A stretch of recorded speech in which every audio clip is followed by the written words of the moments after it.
ನಮಸ್ತೆ ಎಲ್ಲರಿಗೂ. ನೋಡಿ,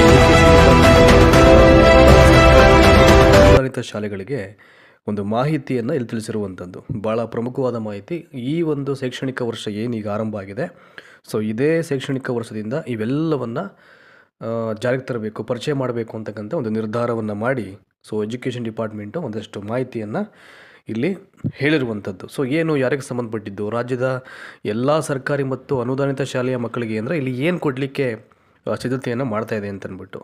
ಸೊ ಈಗ ಎಜುಕೇಷನ್ ಅಂದರೆ ಏನು, ಕೇವಲ ಬರೀ ಪಾಠ ಮಾಡುವಂಥದ್ದನ್ನು ಎಜುಕೇಷನ್ ಅಂತ ಕರಲಿಕ್ಕಾಗತ್ತಾ? ಖಂಡಿತ ಇಲ್ಲ. ಅಟ್ ದ ಸೇಮ್ ಟೈಮ್ ಹಾಗೆಯೇ ಕೇವಲ ಎಕ್ಸಾಮ್ ಕಂಡಕ್ಟ್ ಮಾಡಿ ಮಾರ್ಕ್ಸ್ ಕೊಡೋದ್ರಿಂದ ಮಾತ್ರ ಅದನ್ನು ಎಜುಕೇಷನ್ ಅಂತ ಕರಲಿಕ್ಕಾಗತ್ತೆ? ಖಂಡಿತವಾಗ್ಲೂ ಅದು ಅಲ್ಲ ಅದು.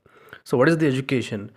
ಮಕ್ಕಳಿಗೆ ಒಂದಷ್ಟು ಮೌಲ್ಯಗಳನ್ನು ಹೇಳ್ಕೊಡ್ಬೇಕಾಗತ್ತೆ, ನಡವಳಿಕೆಯನ್ನು ಕಲಿಸ್ಬೇಕಾಗತ್ತೆ, ಆ ಮಕ್ಕಳ ಆಂತರಿಕ ಶಕ್ತಿಯನ್ನು ಪ್ರಬಲಗೊಳಿಸಬೇಕಾಗತ್ತೆ ಅಲ್ವಾ? ಸೊ ಮಕ್ಕಳ ಬೌದ್ಧಿಕ ವಿಕಾಸಕ್ಕೆ ನೆರವಾಗಬೇಕಾಗತ್ತೆ. ಇವೆಲ್ಲವನ್ನು ಕ್ರೋಢೀಕರಿಸಿ ಒಂದು ಶಿಕ್ಷಣ ಅಂತ ಕರೆಯೋದು. ಈಗ ಈ DSCRT ಅವರು ಏನು ಮಾಡಿದ್ದಾರೆ, ರಾಜ್ಯ ಶಿಕ್ಷಣ ಮತ್ತು ಸಂಶೋಧನಾ ಮತ್ತು ತರಬೇತಿ ಇಲಾಖೆಯವರು, DSCRT ಅಂತ ಹೇಳ್ತೀವಿ, ಅವರು ಇಡೀ ಸ್ಟೇಟಲ್ಲಿರ್ತಕ್ಕಂಥ ಎಲ್ಲ ಶಾಲೆಯ ಮಕ್ಕಳಿಗೆ ಸರ್ಕಾರಿ ಮತ್ತು ಅನುದಾನಿತ ಒಂದು ಪ್ರಗತಿ ಪತ್ರವನ್ನು ಪ್ರಿಪೇರ್ ಮಾಡಿದ್ದಾರೆ. ಅಂದರೆ ಬರೀ ಮಾರ್ಕ್ಸ್ ಕಾರ್ಡ್ ಥರ ಅಲ್ಲ ಅದು, ಯಾಕೆಂದರೆ ಇದು ಒಂಚೂರು ಇನ್ಫಾರ್ಮೇಷನ್ ಇರಲಿ ಅಂತ ಇವೆಲ್ಲವನ್ನು ಹೇಳ್ತಾ ಇದ್ದೀನಿ ನಾನು ಇಲ್ಲಿ. ನೋಡಿ, ಇಲ್ಲಿ ಸರ್ಕಾರಿ ಶಾಲೆ ಮಕ್ಕಳಿಗೆ ಸಮಗ್ರ ಪ್ರಗತಿ ಪತ್ರ ಅಂತ ಹೇಳ್ತಾರೆ, ಹೋಲಿಸ್ಟಿಕ್ ಮಾರ್ಕ್ಸ್ ಕಾರ್ಡ್ ಅಂದ್ಬಿಟ್ಟು ಅದೊಂದು ಫಾರ್ಮ್ಯಾಟ್ ಇದೆ.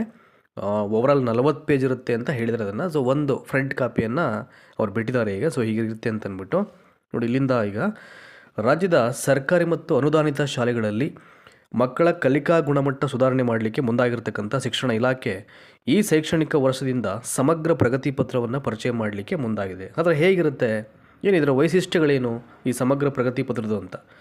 ಸೊ ಈ ಮುಂಚೆ ಎಲ್ಲ ಏನು ಮಾಡ್ತಿದ್ರು, ಈ ಮಾರ್ಕ್ಸ್ ಕಾರ್ಡ್ಸನ್ನು ಮತ್ತು ಪ್ರೋಗ್ರೆಸ್ ಕಾರ್ಡ್ ಹೀಗೆಲ್ಲ ಕೊಡ್ತೀವಿ. ಇವನ್ನೆಲ್ಲ ಇವತ್ತಿಗೂ ಕೂಡ ಪ್ರೈವೇಟ್ ಸ್ಕೂಲ್ಸಲ್ಲೆಲ್ಲ ಆ ಪ್ರೋಗ್ರೆಸ್ ಕಾರ್ಡ್ ಅಂತ ಕೊಡ್ತಾ ಇರ್ತಾರೆ. ಇವನ್ ಸರ್ಕಾರಿ ಶಾಲೆಯಲ್ಲೂ ಕೂಡ ಅದನ್ನು ಕೊಡೋದುಂಟು. ಈಗ ನೋಡಿ, ಅದನ್ನು ಮೆನ್ಷನ್ ಮಾಡಿದ್ದಾರೆ. ಈ ಹಿಂದೆ ಮಕ್ಕಳಿಗೆ ನೀಡಲಾಗ್ತಾ ಇದ್ದಂಥ ಅಂಕಪಟ್ಟಿಗಳಲ್ಲಿ ಕೇವಲ ಅಂಕಗಳನ್ನು ಮಾತ್ರ ದಾಖಲು ಮಾಡಲಾಗ್ತಾ ಇತ್ತು. ಈಗ ಮಕ್ಕಳ ಸರ್ವತೋಮುಖ ಅಭಿವೃದ್ಧಿಯ ವರದಿಯನ್ನು ಪೋಷಕರಿಗೆ ನೀಡಲು ತೀರ್ಮಾನಿಸಲಾಗಿದೆ ಅಂತ. ಏಕೆಂದರೆ ಅವರೆಲ್ಲ ನೋಡ್ತಾ ಇದ್ರು, ಸುಮ್ಮನೆ ಈಗ ಕೆಲವು ಮಕ್ಕಳಿಗೆ ಸರಿಯಾಗಿ ಪಾಠ ಮಾಡದೇ ಇದ್ದರು, ಏನಾದರೂ ಕಂಪ್ಲೇಂಟ್ ಮಾಡ್ತಾರೆ, ಇನ್ನೇನು ಪ್ರಾಬ್ಲಮ್ ಆಗುತ್ತೆ ಅಂತ ಅಂದ್ಕೊಂಡು ಅವ್ರಿಗೆ A ಗ್ರೇಡ್ ಕೊಡೋದು, A+ ಕೊಡೋದು.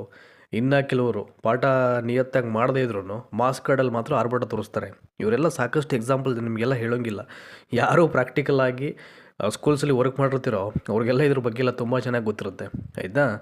ಸೊ ಹಾಗಾಗಿ ಬರೀ ಮಾರ್ಕ್ಸ್ ಕಾರ್ಡ್ ನೋಡೋದಲ್ಲ ಒಬ್ಬ ವಿದ್ಯಾರ್ಥಿಗಳ ತಂದೆ ತಾಯಿಗಳು. ಸೊ ಹಾಗೆಯೇ ಭಾಳ ಮುಖ್ಯವಾಗಿ ಮಕ್ಕಳ ಸರ್ವತೋಮುಖ ಅಭಿವೃದ್ಧಿಯ ವರದಿಯನ್ನು ಇಲ್ಲಿ ಪೋಷಕರಿಗೆ ನೀಡಬೇಕು, ಅದನ್ನು ತೀರ್ಮಾನ ಮಾಡಿರೋದು ಇಲ್ಲಿ. ಹಾಗಾಗಿ DSCRT ಏನು ಮಾಡಿದೆ, ಒಂದು ಸಮಗ್ರ ಪ್ರಗತಿ ಪತ್ರವನ್ನು ಪ್ರಿಪೇರ್ ಮಾಡಿದ್ದಾರೆ ಅವರು. ನೋಡಿ, ಇಲ್ಲಿ ಕೊಟ್ಟಿದ್ದಾರಲ್ಲ, ಅದನ್ನು ಸಮಗ್ರ ಪ್ರಗತಿ ಪತ್ರವನ್ನು ಸಿದ್ಧಗೊಳಿಸಿದ್ದು ಇಲ್ಲಿ ವಿದ್ಯಾರ್ಥಿಗಳ ಕಲಿಕೆ, ಆಸಕ್ತಿ, ಓದು, ನಡವಳಿಕೆ ಸೇರಿದಂತೆ ಹಲವು ಮಾಹಿತಿಯನ್ನು ಒಳಗೊಂಡಿರುತ್ತೆ. ಭಾಳ ಮುಖ್ಯವಾಗಿ ಮಾರ್ಕ್ಸ್ಗೂ ಮಿಗಿಲಾದದ್ದು ಕಲಿಕೆ, ಆಸಕ್ತಿ, ಓದು, ನಡವಳಿಕೆ ಮತ್ತು ಮಕ್ಕಳ ಆಂತರಿಕ ಶಕ್ತಿ, ಅವುಗಳನ್ನು ಐ ಥಿಂಕ್ ಪ್ರಬಲಗೊಳಿಸಬೇಕಾಗತ್ತೆ, ಕಲಿಸ್ಬೇಕಾಗತ್ತೆ. ಅದು ಭಾಳ ಮುಖ್ಯವಾಗಿ ಬೇಕಾಗಿರುವಂಥದ್ದು. ಸೊ ಇವೆಲ್ಲ ವಿಷಯಗಳನ್ನು ಈಗ ಶಾಲಾ ಶಿಕ್ಷಣ ಮತ್ತು ಸಾಕ್ಷರತೆ ಇಲಾಖೆ ತಿಳಿಸಿರುವಂಥದ್ದು. ನೋಡಿ, ಇಲ್ಲಿದೆ ಈಗ ಶಾಲೆಗಳಿಂದ ಪೋಷಕರಿಗೆ ನೀಡಲಾಗ್ತಕ್ಕಂಥ ಈ ಪತ್ರ ಬರೋಬ್ಬರಿ 40 ಪುಟಗಳನ್ನು ಹೊಂದಿರಲಿದ್ದು 40 ಪೇಜಸ್ ಇರುತ್ತೆ. ಇಲ್ಲಿ ವಿದ್ಯಾರ್ಥಿ ಆಸಕ್ತಿ ಮತ್ತು ಆತನ ಹಾಜರಾತಿ, ಸ್ವ ಅವಲೋಕನ ತರಗತಿಗಳಲ್ಲಿ ಪಡೆದಂಥ ಶ್ರೇಣಿಯ ವಿವರಗಳನ್ನು ದಾಖಲಿಸಲಾಗುತ್ತದೆ. ಪೋಷಕರಿಗೆ ಡಿಜಿಟಲ್ ರೂಪದಲ್ಲೂ ಕೂಡ ಇದು ಲಭ್ಯವಾಗಲಿದ್ದು ಮಕ್ಕಳ ಶೈಕ್ಷಣಿಕ ಪ್ರಗತಿ ಮೇಲೆ ನಿಗಾ ಇಡಲು ಸಹಕಾರಿಯಾಗಲಿದೆ ಎಂದು ಅಧಿಕಾರಿಗಳು ಇಲ್ಲಿ ತಿಳಿಸಿದ್ದಾರೆ. ಸೊ ಆಲ್ಮೋಸ್ಟ್ ಈ ವರ್ಷದಿಂದನೇ ಕೊಡಬೇಕು ಅಂತ ಅವ್ರು ಏನು ಪ್ಲ್ಯಾನ್ ಮಾಡಿದರೆ ಬಂದ್ಬಿಡುತ್ತೆ ಬೇಗ. ಅದು ವಿತಿನ್ 1 or 2 ಮಂತ್ಸಲ್ಲಿ ಎಲ್ಲವೂ ಸಿದ್ಧತೆಗಳಾಗುತ್ತೆ. ಅದು ಎಲ್ಲ ಶಾಲೆಗಳಿಗೆ ಅದು ಡಿಸ್ಟ್ರಿಬ್ಯೂಟ್ ಆಗಲಿಕ್ಕೆ ಆರಂಭ ಆಗುತ್ತೆ. ಇಲ್ಲಿ ಕೇವಲ ಮಾರ್ಕ್ಸ್ ಅಂತಲ್ಲ, ಆವಾಗಲೇ ಹೇಳ್ದಂಗೆ ನಾನು, ಅವನ ಇಂಟ್ರೆಸ್ಟ್ ಹೇಗಿರುತ್ತೆ, ಅವನ ಅಟೆಂಡೆನ್ಸು ಮತ್ತು ಸ್ವ ಅವಲೋಕನ ಹೇಗೆ ಮಾಡ್ಕೋತಾನೆ ಕ್ಲಾಸಲ್ಲಿ, ಮತ್ತು ಅವನು ಯಾವ್ಯಾವ ಶ್ರೇಣಿಯನ್ನು ಪಡ್ಕೊಳ್ತಾನೆ, ಅವನ ಪರ್ಫಾರ್ಮೆನ್ಸ್ ಏನು, ಅದಕ್ಕೆ ಸಂಬಂಧಪಟ್ಟಾಗಿ ಹೇಗೆ ಕಾನ್ಸೆಪ್ಟನ್ನ ಅರ್ಥ ಮಾಡ್ಕೋತಾನೆ, ಇವೆಲ್ಲವನ್ನು ಆ ವಿದ್ಯಾರ್ಥಿಯ ಪೋಷಕರು ಡಿಜಿಟಲ್ ರೂಪದಲ್ಲಿ ಕೂಡ ಅದನ್ನು ನೋಡಲಿಕ್ಕೆ ಅವಕಾಶ ಇದೆ. ಆ ಒಂದು ಸಮಗ್ರ ಪ್ರಗತಿ ಪತ್ರವನ್ನು, ಅದು ಒಳ್ಳೆ ಬೆಳವಣಿಗೆ ಇವೆಲ್ಲವನ್ನು ಮಾಡ್ತಾ ಇರಕ್ಕಂಥದ್ದು. ಅಂದರೆ ಏನಂತಂದರೆ ಫೇಕ್ ಆಗಿ ಬರೆಯೋಕ್ಕೆ ಹೋಗ್ಬಾರ್ದು. ಸೊ ಏನು ಪ್ರಾಂಪ್ಟಾಗಿ ಮಾಡ್ತಾರೆ, ಒಬ್ಬ ವಿದ್ಯಾರ್ಥಿಯನ್ನು ಇವ್ಯಾಲ್ಯೂಯೇಟ್ ಮಾಡಬೇಕಾದ್ರೆ ನೈಜತೆ, ಜೆನ್ಯೂನ್ ಆಗಿ ಅವನದೇನು ಪರ್ಫಾರ್ಮೆನ್ಸ್ ಇದೆ ಅದನ್ನು ಬರೀಬೇಕು. ಇನ್ ಕೇಸ್ ಪರ್ಫಾರ್ಮೆನ್ಸ್ ಲೋ ಇದ್ದರೆ ಒಂದು ಲಿಸ್ಟ್ ಮಾಡಿ, ಟ್ರೈನ್ ಅಪ್ ಮಾಡಿ, ಮತ್ತೆ ಆತನನ್ನು ಮೇಲೆತ್ತಕ್ಕಂಥ ಪ್ರಯತ್ನಗಳು ಮಾಡಬೇಕು. ಅದು ಒಬ್ಬ ಟೀಚರ್ ಮಾಡಬೇಕಾಗಿರ್ತಕ್ಕಂಥ ಕೆಲಸ ಅದು, ಆಯಿತಾ? ಹಾಗಾಗಿ ನೋಡಿ, ಇಲ್ಲಿ ಹೋಲಿಸ್ಟಿಕ್ ಪ್ರೋಗ್ರೆಸ್ ಕಾರ್ಡ್ ಅಂದ್ಬಿಟ್ಟು ಶಾಲಾ ಶಿಕ್ಷಣ ಇಲಾಖೆ ಅಂದ್ಬಿಟ್ಟು ಜಸ್ಟ್ ಒಂದು ಕಾಪಿ ಫ್ರಂಟ್ ಕಾಪಿ ಮಾತ್ರ ಹೇಳಿದರೆ 40 ಪೇಜ್ ಇರ್ತದೆ. ಇದು ಸುಮ್ಮನೆ ಮೇಲ್ನೋಟಕ್ಕೆ ಒಂದು ಫ್ರಂಟ್ ಕಾಪಿಯನ್ನು ಕೊಟ್ಟಿದ್ದಾರೆ ಹೀಗಿರುತ್ತೆ ಅಂತ ಅಂದ್ಬಿಟ್ಟು. ಇನ್ನು ಒಳಗಿನ ಪುಟಗಳಲ್ಲಿ ಇಡೀ ಆ ವಿದ್ಯಾರ್ಥಿಯ ಪರ್ಫಾರ್ಮೆನ್ಸ್ಗೆ ಸಂಬಂಧಪಟ್ಟಂಥ ಕಾಲಮ್ಸ್ ಇರುತ್ತೆ. ಅದು ನೆಕ್ಸ್ಟ್ ಗೊತ್ತಾಗುತ್ತೆ. ಅದೊಂದು PDF ಬಿಟ್ಟರೆ ಇಲಾಖೆಯವರು ಎಲ್ಲವೂ ಗೊತ್ತಾಗುತ್ತೆ. ನೋಡಿ ಇಲ್ಲಿ ರೈಟ್ ಸೈಡಲ್ಲಿ ಯೂಶ್ವಲಿ ಆತನ ಒಂದು ಫೋಟೋ ಹಾಕಬೇಕಾಗತ್ತೆ, ಭಾವಚಿತ್ರ. ಇಲ್ಲಿ ಕ್ಲಾಸ್ ಮೆನ್ಷನ್ ಮಾಡಬೇಕು, ಸ್ಟ್ಯಾಂಡರ್ಡು. ಇಲ್ಲಿ ಅಕಾಡೆಮಿಕ್ ಇಯರ್ ಮೆನ್ಷನ್ ಆಗುತ್ತೆ. ಸ್ಕೂಲ್ ಇನ್ಫಾರ್ಮೇಷನ್ ಅಂತ ಇದೆ. ಇಲ್ಲಿ ಸ್ಕೂಲ್ನ ಒಂದು ವಿಳಾಸ, ಹೆಸರು, ಯಾವ ಕ್ಲಸ್ಟರ್ಗೆ ಸೇರಿದ್ದು, ತಾಲೂಕು ಯಾವುದು, ಜಿಲ್ಲೆ ಯಾವುದು, pin code, UDIS code number ಹಾಕಬೇಕಾಗತ್ತೆ. ವಿದ್ಯಾರ್ಥಿಯ ಸಾಮಾನ್ಯ ಮಾಹಿತಿ. ಇಲ್ಲಿ ಬಂದರೆ ಸ್ಟೂಡೆಂಟ್ ನೇಮು, SATS ನಂಬರು, ದಾಖಲಾತಿ ಸಂಖ್ಯೆ, Aadhaar ID, if any UDID number ಅಂತ ಇದೆ. ಇಲ್ಲಿ ಮೀಡಿಯಮ್ ಮೆನ್ಷನ್ ಮಾಡಬೇಕು, ಡೇಟ್ ಆಫ್ ಬರ್ತು, ಇನ್ನು ಪೋಷಕರ ಹೆಸರು, ಅವರ ವಿದ್ಯಾರ್ಹತೆ ಮತ್ತು ಅವರ ಉದ್ಯೋಗ. ಎಗೇನ್ ಗಾರ್ಡಿಯನ್ಸ್ ನೇಮ್ ಇದ್ದರೆ ಅವ್ರದ್ದು ಮೆನ್ಷನ್ ಮಾಡಬೇಕು.